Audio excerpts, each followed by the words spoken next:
저는 약간 특이한 관점이 하나 있는 게 순두부찌개를 제일 잘하는 집이 뉴욕에 있다고 확신하며 짜장면을 가장 잘하는 곳도 뉴욕에 있다고 확신합니다. 물론 개인적 의견이지만 저 두 메뉴에서만큼은 뉴욕의 숨은 찐 고수를 이길 방도가 없다고 생각했어요. 특히 뉴욕 플러싱에 위치한 짜장면집은 한 입 넣었을 때 살짝 울컥하게 만드는 정답적인 짜장 맛에 충격받았던 기억이 생생한데요. 이런 제 인식을 송두리째 바꿔놓은 사건이 있었으니 바로 몇 년 전 처음 가본 팔진향이라는 가게였습니다.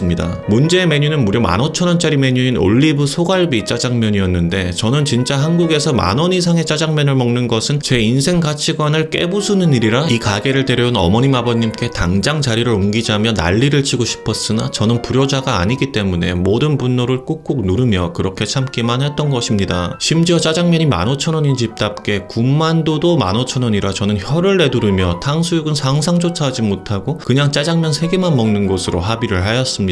저 올리브 소갈비 짜장면이라는 이름부터도 상당히 마음에 안 드는 게 저렇게 이름에서부터 깝치는 음식들은 대부분 토핑이 제대로 들어가 있는 경우가 없기 때문입니다. 고급 중화요리집답게 단무지 대신 짜사이가 나오는 등 사람 인내심을 있는 대로 시험하던 중 드디어 문제의 짜장면이 나왔는데 비주얼이 정말 짜장면이었습니다. 정말 표준적인 짜장면이요. 한숨을 쉬며 젓가락을 찔러 넣어 뒤집기 전까지는요. 휘젓자마자 비집고 튀어나오는 커다란 갈비에 저는 흠칫 놀랐는데 오호라 이놈바라 하며 2번, 3번 저을 때마다 무슨 주먹 반만한 갈비살들이 비집고 올라오니까 이제는 약간 마음이 따뜻해진달까요? 짜장 또한 물기가 거의 없는 간짜장 스타일이었는데 충분히 비벼준 뒤 소갈비살 하나를 들어 면을 돌돌 감아 입안에 넣는 순간 가장 처음 생각난 것은 기생충이었습니다. 영화 기생충에서 나오는 소고기 트러플 짜파게티? 그걸 상상하면 나오는 계열의 맛이 쫙 올라오는데 고급 중화요리집이라 그런가 면은 탱탱하기 짜기가 없고 소스는 절대로 넘치지 않게 달달하면서 기가 막히게 짭조름해서 웬만한 간짜장의 밀도를 내는데 그 순간 씹히는 이 갈비살 너무 커서 꽤 입 벌려서 씹어야 되는 이 바디감부터가 조금 충격적인데 씹으면서 나오는 이 맛은 절대로 토핑 고기에서 맛볼 수 없는 수준이라고 확신할 만큼 누군가 일부러 나를 위해 정성스레 5분간 화로 위에 구워준 튼실하고 두꺼운 마블링 죽는 갈비살 그 자체입니다. 이빨이 1번 결, 2번 결, 3번 결을 차례로 두르며 지나갈 때마다 자비 없이 쏟아져 나오는 마블링 올리브 기름이 안 그래도 촉촉하던 짜장면을 한 차례 더 높은 차원으로 멱살 잡고 올리는 내가 짜장면에서 느낀 적이 없는 그런 상향 테이스트의 위험을 보여줍니다. 저는 인정한다는 뜻으로 눈을 크게 뜨고 어머니와 아버지를 향해 웃음을 지어 보였고 역시 부모님 말은 들어서 나쁠 게 없다는 교훈을 뼈저리게 느끼며 다음 소갈비를 집어 면에 다시 돌돌돌 말아 추라락 빨아당겼는데 첫 번째 한 입 때 쌓였던 잔여 양념 맛이 남아있는 상태에서 한 번 더 덮어 씌우는 이 맛부터가 진짜 제가 좋아하는 코어한 맛입니다. 소갈비살이 여전히 올리브 기름을 쫙쫙 뱉어내면서 짜장면과 섞이는 게 너무 리치한 맛이어서 씹으면서도 코로 향을 뱉어내야 하는 수준까지 가는데 왜 단무지가 아닌 짜사이를 내어주었는지 이 시점에서는 체험으로 알게 되는 겁니다. 분명 이 상태에서 3번째 젓가락을 든다면 그것은 이 18,000원짜리 올리브 소갈비 짜장면에 대한 무례를 범하는 것이기 때문에 다시 한번 입을 리프레시하기 위해 짜사이를 한 움큼 씹으면 오독오독거리며 입안에 기름만 싹 가지고 떠나버리는 신묘한 클리닝을 보여줍니다. 제가 짜장면을 먹을 때 버릇이 있다면 오직 짜장면만 먹고 남은 소스는 밥을 비비지도 않고 그냥 남겨버리고는 하는데 올리브 소갈비 짜장면에 남은 양파, 춘장, 양념은 도대체 남길 수가 없어 젓가락을 살포시 놓고 숟가락을 들어 퍼먹기 시작하는 겁니다. 팔진향에 익숙해지고부터는 바로 이 순간이 제가 가장 좋아하는 시간이라고 할 수 있는데 소갈비들이 헤엄치고 돌면서 빠져나온 육향과 올리브 기름이 그대로 배어있는 이 양념은 단순히 짠맛 이상의 잔인하도록 헤비한 미적 감탄을 불러일으키게 해요. 양파와 함께 뜬 뒤 입안 가득 씹어먹는 양념 한 숟갈은 이 순간만큼은 음식의 밸런스고 뭐고 다 갖다 집어치우고 나는 이거 먹고 조금 덜 살래 하는 관대함을 가지게 만드는데 한 그릇을 비우고 나면 그 리치함에 배가 부르기도 하고 진짜 혀가 질려버리기도 해서 사이드 같은 건 애초부터 필요하지 않았던 거예요. 마지막 짜사이를 집어먹고 함께 나온 따뜻한 차를 입안에서 음미하면 그간 쌓였던 짜고 단맛의 잔해들이 심연으로 사라지듯이 말끔하게 입안이 개운해지는 것을 느낄 수 있습니다. 제가 가장 사랑하는 짜장면 바로 팔진향 소고기 올리브 짜장면이었습니다. 안녕히 계세요.